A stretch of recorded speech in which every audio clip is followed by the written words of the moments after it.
dentro de la clase número 10 para narrativa literaria, así que ya vimos cuáles son algunos de los subgéneros del género narrativo. Ahora vamos con los más representativos e importantes, que son la minificción, el cuento y la novela. Vamos a dejar después de esta clase actividades específicas en las que ustedes van a tener que leer y realizar una actividad que voy a diseñar y la voy a dejar en el apartado de tareas.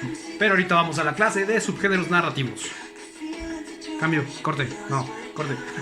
En esta ocasión vamos con la segunda parte de los subgéneros narrativos, que son los más representativos del género narrativo. En ellos están la minificción, el cuento y la novela. La minificción más conocida de un autor mexicano, ahí está presente, y se titula El dinosaurio. Cuando despertó, el dinosaurio todavía estaba allí. ¿Por qué es un cuento? Bueno, es una minificción porque te puede contar una historia antes, tiene el medio y el final. Ninguno de nosotros se ha encontrado un dinosaurio después de que despierta. Eso sería muy extremo. Por eso se cataloga como una minificción. Es un final abierto porque imagínense qué pasa después de que te encuentras un dinosaurio en tu cuarto. Esta minificción es de Juan Rulfo. La mujer que amé se ha convertido en fantasma. Yo soy el lugar de sus apariciones. La minificción. ¿Qué es una minificción? Lauro Zavala, que es un teórico mexicano, la cataloga como una historia muy breve, y también hay diferentes subcategorías. Por ejemplo, hay otros que le dicen relatos cortos, ultracortos, relatos breves. Nosotros vamos a quedar con minificción para no entrar en complicaciones. Así que solamente como dato específico, pues, se les llama relatos ultracortos, minificciones, minicuentos, microrelatos, ficción súbita, viñetas, relato microscópico. Nosotros lo vamos a dejar lo más simple que se pueda. Como les comento, estos relatos son muy breves. Ahorita vamos a ver otros ejemplos. Aquí en imágenes les dejé 3 minificciones para que las lean y la analicen. ¿Qué son los cuentos literarios? Aquí sí quiero hacer una aclaración muy importante.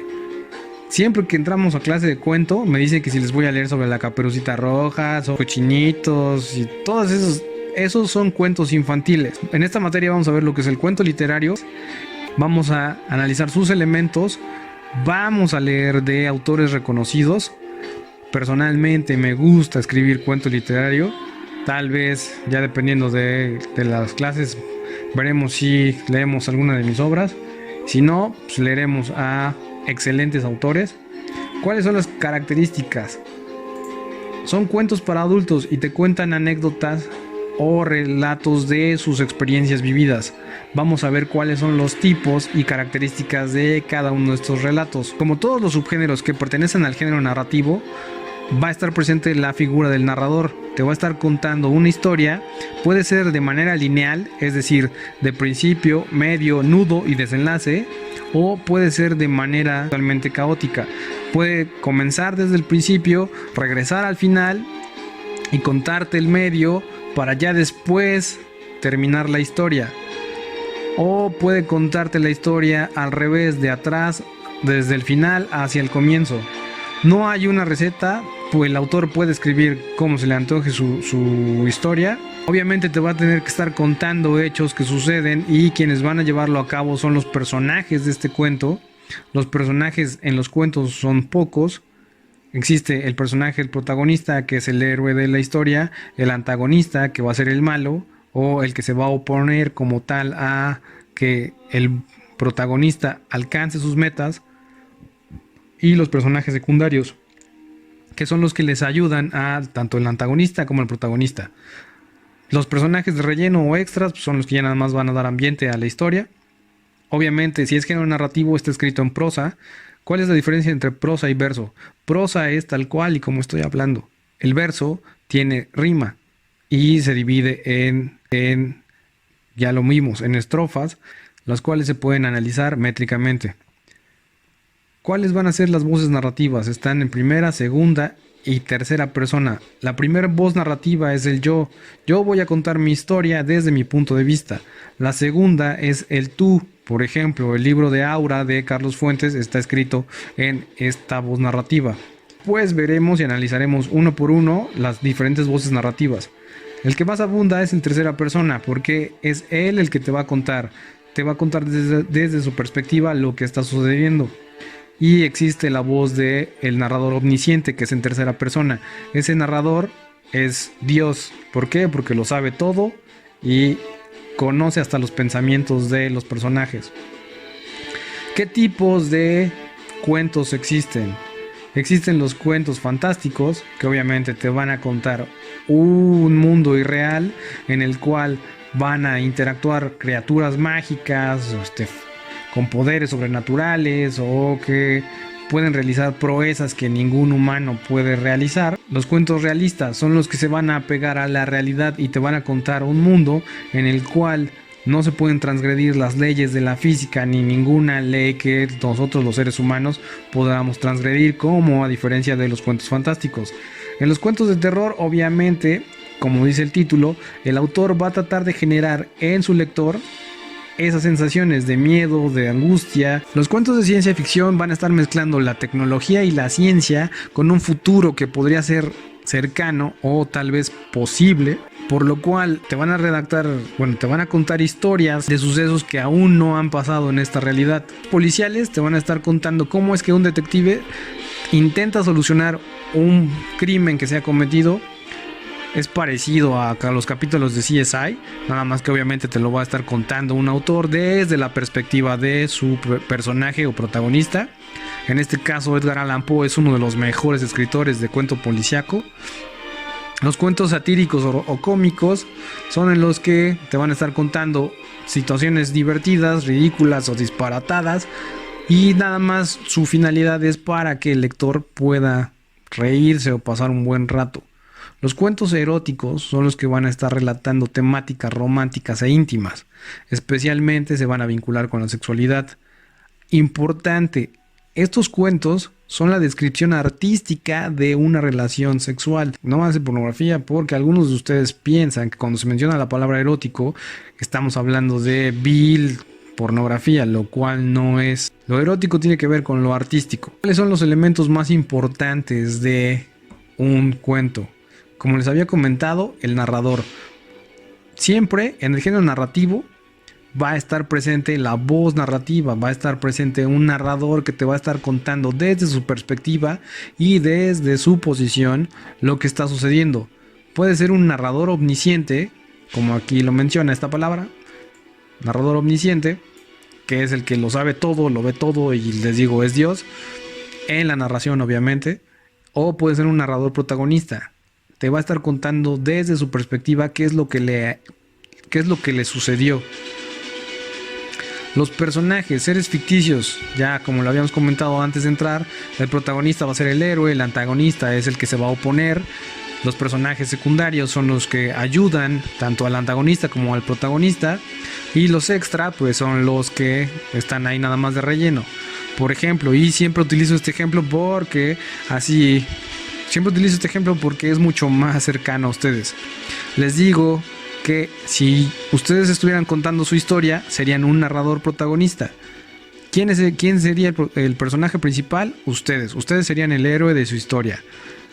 Lo vamos a ambientar en la escuela. ¿Quiénes serían los antagonistas?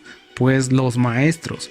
¿Por qué? Porque somos los que de alguna manera nos interponemos en que ustedes logren su meta. ¿Cuál es esa meta? La de obtener su certificado de preparatoria. Los personajes secundarios serían los amigos, sus amigos cercanos con los cuales interactuaban o interactúan del diario, y los personajes extra o de relleno pues ya serían todos los demás alumnos. ¿Cuál sería el tiempo en el que estaríamos hablando de esa historia? Pues sería tiempo pasado, porque ahorita no ha habido clases presenciales. Ya en un futuro habrá clases presenciales y lo retomaremos. El lugar, ¿cuál sería el lugar? Pues la escuela. Como ya les había comentado, la estructura de los cuentos es inicio, desarrollo, nudo, que es cuando se complica todo y también se soluciona a la vez. El desenlace o cierre es cuando ya, por lo regular, estamos acostumbrados a los finales felices, pero los buenos autores escriben cuentos con final abierto. ¿Qué es un final abierto? En el cual no sabes si la historia ya terminó o va a tener por así decirlo, una continuidad, o ustedes pueden imaginar lo que después sigue en la historia. Ese sería un final abierto. En las imágenes tenemos primero a Julio Cortázar, uno de los mejores cuentistas argentino.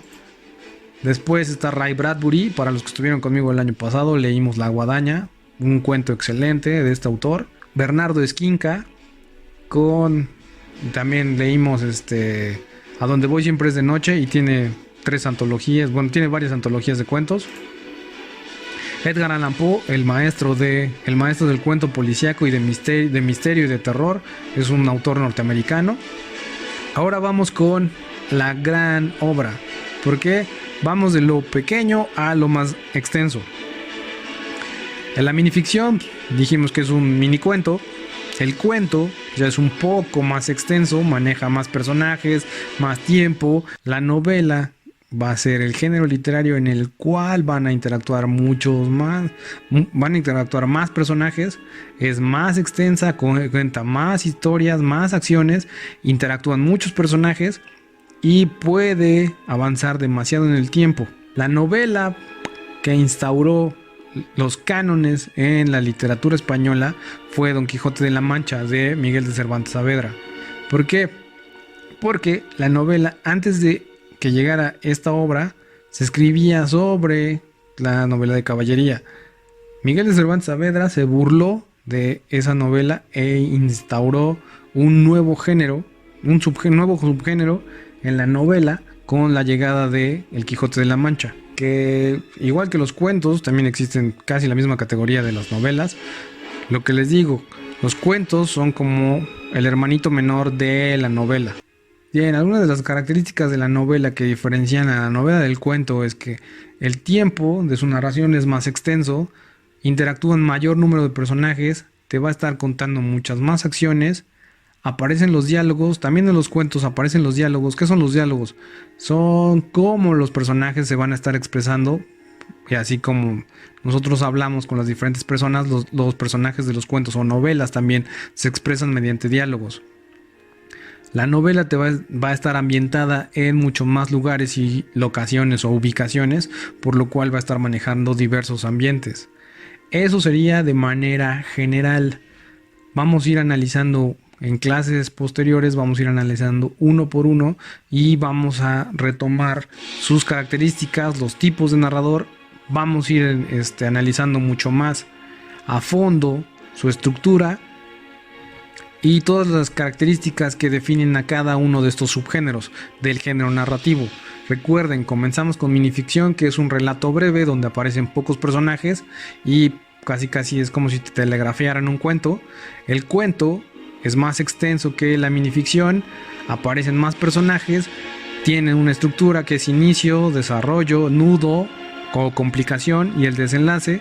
También la minificción, todos estos, los 3 subgéneros, minificción, cuento y novela, mantienen esa característica. Los 3 tienen la misma estructura: inicio, desarrollo, complicación, nudo y final. Complicación o nudo es exactamente lo mismo. Así que espero haya quedado claro, y si no, recuerden, aquí tienen la presentación para poder analizar lo que no haya quedado claro.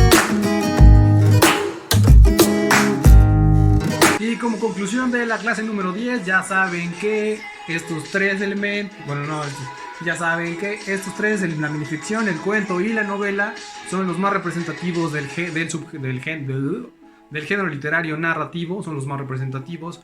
También recuerden, siempre que hablamos de género narrativo vamos a estar hablando de un autor y va a utilizar una voz narrativa en específico. La tarea estará cargado en el apartado de tareas de Teams, y también la presentación está disponible en Sway, así que no hay pretextos para que no estén trabajando. Yo no sé qué están esperando, esta es la clase más mejor, así que cambio y fuera.